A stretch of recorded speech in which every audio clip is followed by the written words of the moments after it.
Bonsoir à tous, j'espère que vous allez bien. Je ne vais pas traiter l'exercice 1.5 ni 1.7 dans cette vidéo.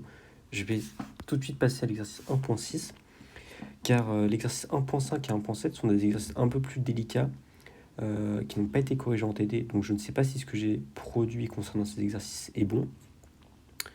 Mais une fois que j'aurai montré à mon chargé de TD les exercices ou voir à mon professeur de CM, je vous les présenterai. Voilà.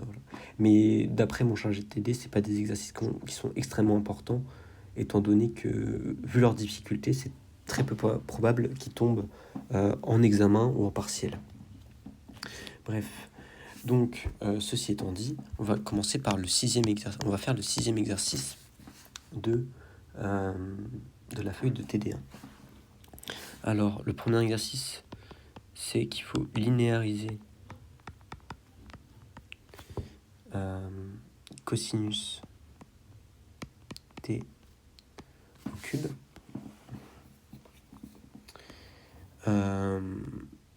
C'est-à-dire l'exprimer comme une combinaison linéaire de cos kt, sin kt pour k appartenant à un entier naturel. Donc ça c'est la première étape. Et puis après on va pouvoir calculer l'intégrale.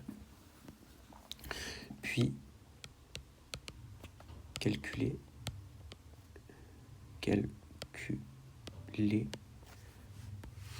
son intégrale. Son intégrale. Sa primitive plutôt.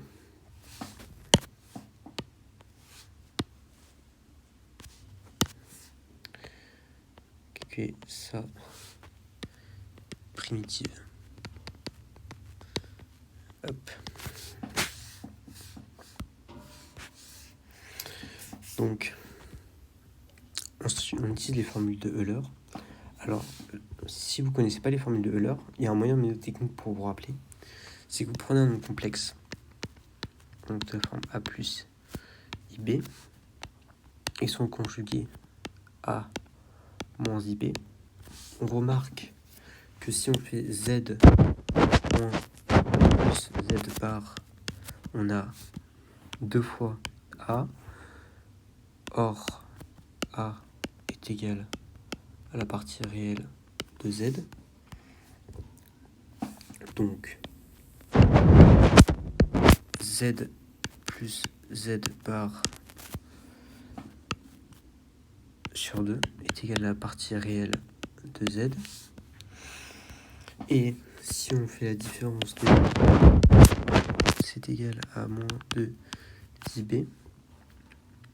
Et donc ça implique que Z moins Z bar sur 2i est égal à la partie imaginaire de Z. Maintenant on va passer à la forme trigonométrique. Donc c'est-à-dire cosinus. Donc dans un premier temps, on va écrire Z comme une exponentielle. Donc ça veut dire que alors j'ai posé Z comme un nombre complexe de module 1, e iθ.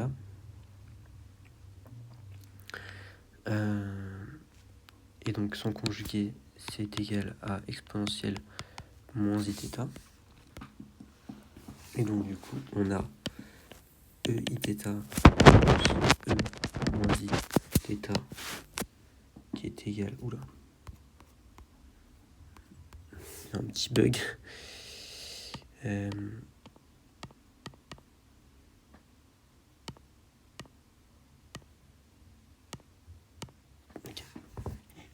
Okay. Donc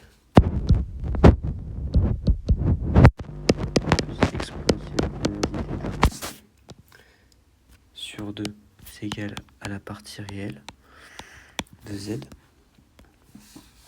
Je vais appeler Z' pour des raisons de notation, parce qu'avant j'ai déjà appelé Z un nombre sous la forme complexe algébrique. Et on a aussi exponentielle iθ moins exponentielle moins iθ sur 2i est égal à la partie imaginaire de Z. Donc on a ça. Donc on va pouvoir... et donc, on sait que un nombre complexe peut s'écrire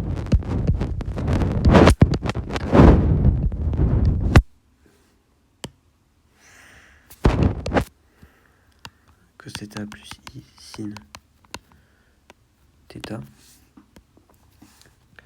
et z.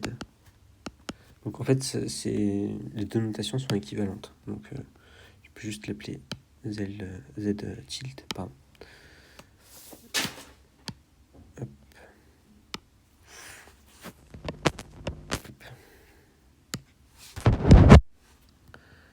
Du coup, z tilde peut aussi s'écrire sous cette forme-là.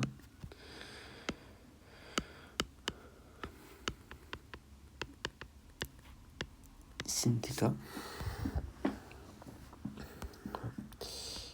Et donc la partie réelle de z tilde, c'est égal à cosinus de θ. Et la partie imaginaire de z tilde, c'est égal à sinus de θ. Et donc du coup, on obtient bien que c'est égal à cosinus de θ, pardon. De θ. Et là, on a bien que c'est égal à sinus de θ. Et donc ça, c'est ce qu'on appelle les formules d'Euler.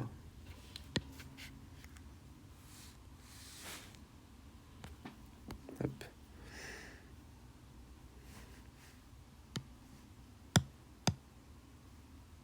Qui sont à connaître par cœur.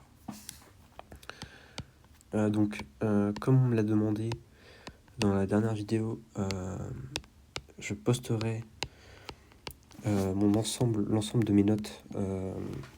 Alors soit je le mettrai en description, soit je le mettrai sur un drive. Et je mettrai le drive dans le descriptif de la chaîne. Voilà. Comme ça, vous avez accès à tout ce que je produis. Voilà, et donc j'espère que ça pourra vous aider. Et sur ce, voilà, on peut continuer. Ok.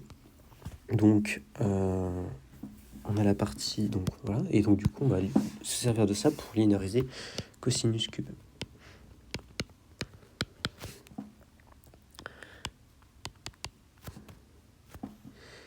T plus exponentielle moins it sur 2 puissance 3. Donc ça, c'est égal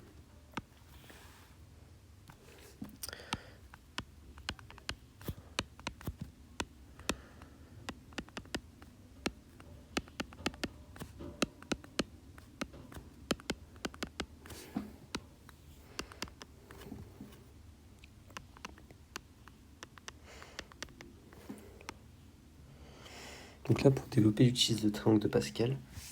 Donc pour ceux qui s'en souviennent pas, je le note là.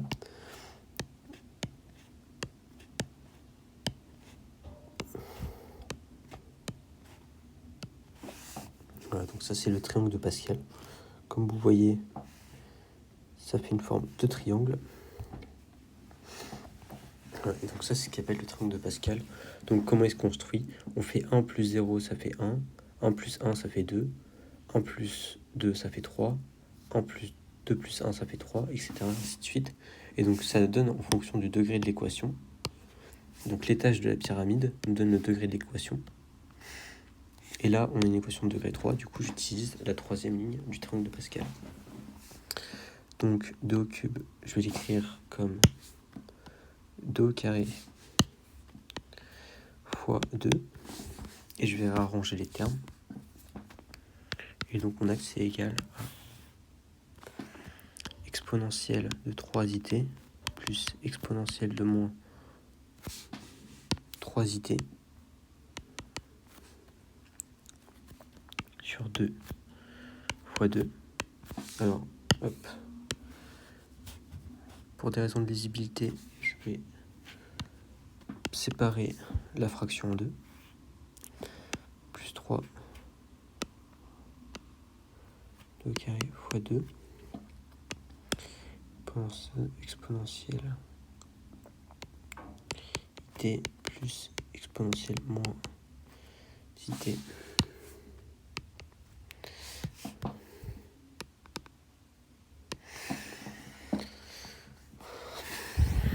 Donc là, on reconnaît le cosinus. Là, on reconnaît également le cosinus. Et donc, du coup, on a que c'est égal à cosinus de 3t plus 3 cosinus de t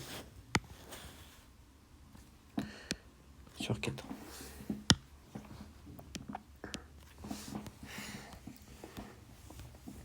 Et donc, intégrer ça, c'est très facile. Donc, l'intégrale de cosinus cube de t dt est égale à l'intégrale de cosinus 3t, enfin à la primitive, pardon, plus 3 cosinus t sur 4. Par propriété, par linéarité de l'intégrale, on peut, de la primitive, on peut dire que c'est 3t dt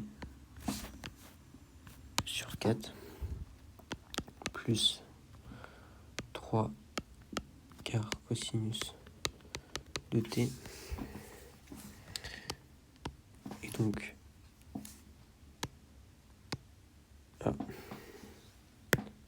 ok, ça arrive. Je crois que mon petit stylo n'a presque plus de batterie. En même temps, ça fait littéralement 8 heures que je l'utilise, donc potentiellement qui... Ah, en fait, il y a une zone où il ne peut pas écrire. C'est bizarre. Bon. Alors, attendez, hop.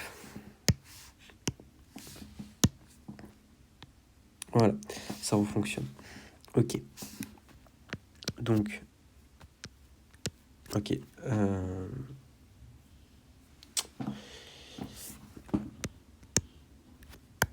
Ok.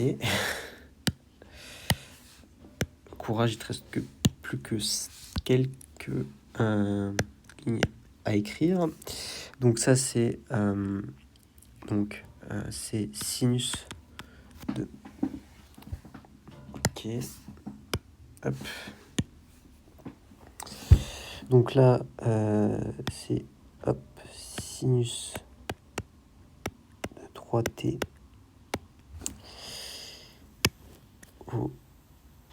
sur 12. Ok. Alors je pense que je vais juste énoncer le résultat à l'oral et après je mettrai à charger mon stylo pour faire la deuxième partie de la question